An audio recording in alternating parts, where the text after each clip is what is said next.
እሺ በዚህኛው ቪዲዮአችን የምንመለከተው የአምፖል ማቀፊያ ነው በሲሚንቶ የሚሰራ ማለት ነው። ይሄንን ለመስራት ደግሞ የሚያስፈልጉ ነገሮች የአበባ ማስቀመጫ፣ ኤልኢዲ መብራት ወይንም ብልጭ ድርግም መብራት እና 4 ኢንች ወይንም ደግሞ ባለ 10 ሴንቲሜትር ትቦ ነው።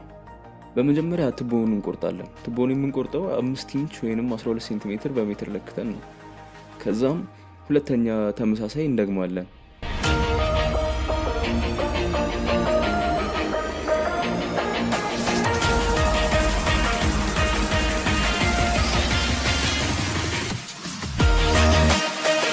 የምንጠቀመው ትቦ ንጹህ ካልሆነ ትቦ ላይ ያለው ቆሻሻ ወደምንሰራው ቅርጽ እንዳይሄድብን ብናጥበው ይመረጣል። የትቦ መሃል ባዶ ወይንም ክፍት መሆን አለበት። እሱን ለማድረግ የውሃ ኮዳ ቆርጠን መሃል ላይ በማስቀመጥ ክፍተቱን እንፈጥራለን። ኮዳዎቹን 3.8 ሴንቲሜትር ከትቦ ቁመት አሳጥረን እንቆርጣለን። ማለትም 9.2 ሴንቲሜትር ላይ ነው።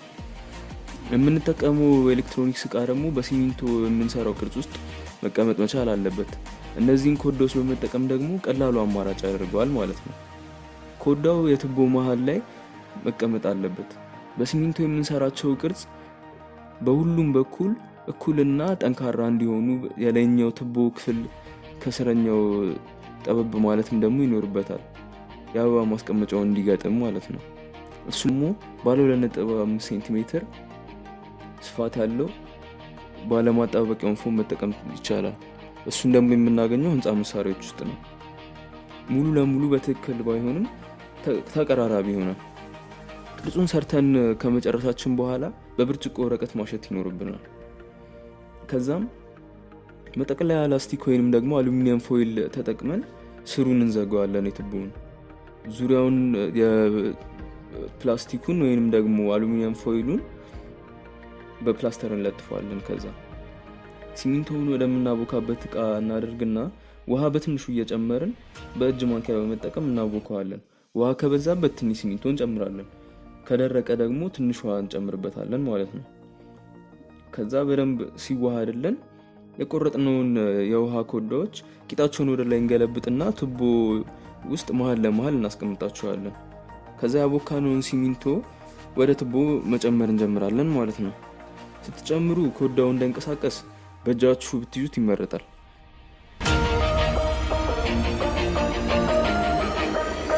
ከዛም በፕላስቲክ መዶሻ ትቦውን በትንሹ በመመታበት ጊዜ ሲሚንቶ እንዲጠቀጠቅ ያደርገዋል።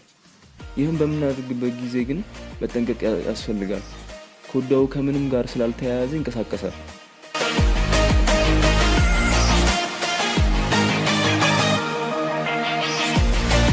ከዛ ለሁለተኛ በተመሳሳይ ሁኔታ እንሞላለን ማለት ነው። ሁለተኛው ኮዳው እንዳይንቀሳቀስ በሚስማር በመያዝ ቫይብሬት እናደርገዋለን። ቫይብሬተር ከሌላችሁ መዶሻውን በመጠቀም ይቻላል። ቫይብሬት በምታደርጉበት ጊዜ አየሩ ወደ ላይ መውጣት ይጀምራል።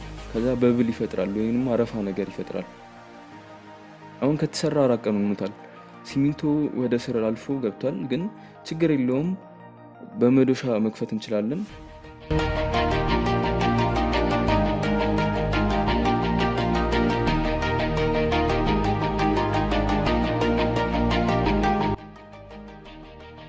በመቀጠል ፎሙን እናወጣዋለን። በብረት ማሰሪያ ወይንም ደግሞ እንዳይንቀሳቀስ አድርገን በደንብ ካስያዝነው በኋላ ትቦውን መቁረጥ እንጀምራለን ማለት ነው። ትቦውን በቁመቱ በኩል 2 ቦታ እንቆርጣለን። 2 ቦታ ስንቆርጠው መሃል ላይ ያለችው ትንሿ ቦታ እሷን አንስተን እናወጣታለን። በ5 ሴንቲሜትር ልዩነት ቢደረግ ጥሩ ነው። እሱን ካወጣን በኋላ ዳርና ዳር ፕላስቲኩን ይዘን ስንለጥጠው በቀላሉ ከሲሚንቶ ተላቆ ይወጣልናል ማለት ነው። በመቀጠል በብርጭቆ ወረቀት በደንብ እናሸዋለን፣ የአበባ ማስቀመጫው እስኪገጥም ድረስ ማለት ነው። ስትጨርሱ በኮንክሪት መብሻ ቢቴ የላይኛውን የኮንክሪቱን ፓርት ድፍኑን መሃል ላይ ትበሱታላችሁ። እሱ ደግሞ ኤልኢዲውን ለማሳለፍ ይጠቅመናል ማለት ነው። ከዛ በመቀጠልም በስረኛው በኩል ትንሽዬ ለኤሌክትሪክ ማሳለፊያ የምትሆን እንቆርጣለን። እሱን ከቆረጥን በኋላ ኤልኢዲ ላይቱን በሰፊው በስረኛው በቀዳዳ ወደ ላይ በቢቴ ወደ በሳነው ቀዳዳ እናሳልፋለን። ኤልኢዲውን አሳልፈን ልክ ውስጥ ሲገባልን ኤልኢዲው የሰራነው ቅርጽ ውስጥ ሲደርስ ከአዳፕተሩ ጋርና ከመቆጣጠሪያው ጋር እናጣብቀዋለን ማለት ነው። ከዛም አዳፕተሩን ለኤሌክትሪክ ማሳለፊያውን በቁርጥናት ከስር ባለችው በትንሿ ቦታ ላይ እናሳልፈውና ማጣበቂያ በመጠቀም እናጣብቀዋለን ማለት ነው ከኮንክሪቱ ጋር። ከዛ በመቀጠል ኤልኢዲ ላይቱን በፈለግነው መንገድ መጠቅለል ይቻላል። እዚህ ጋር እንደምታዩት በሲሊኮን መጠቅለል ይቻላል። ግን እሱ በጣም ፎርማል ስለሆነብኝ አሁን እኔ የምጠቀልለው ዝም ብዬ ነው የምበትነው ማለት ነው ወደ ውስጥ።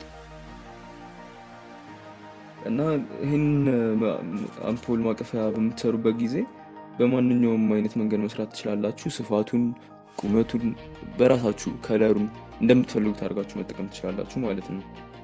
ላይክ እና ሼር ማድረግ እንዳትረሱ። አመሰግናለሁ።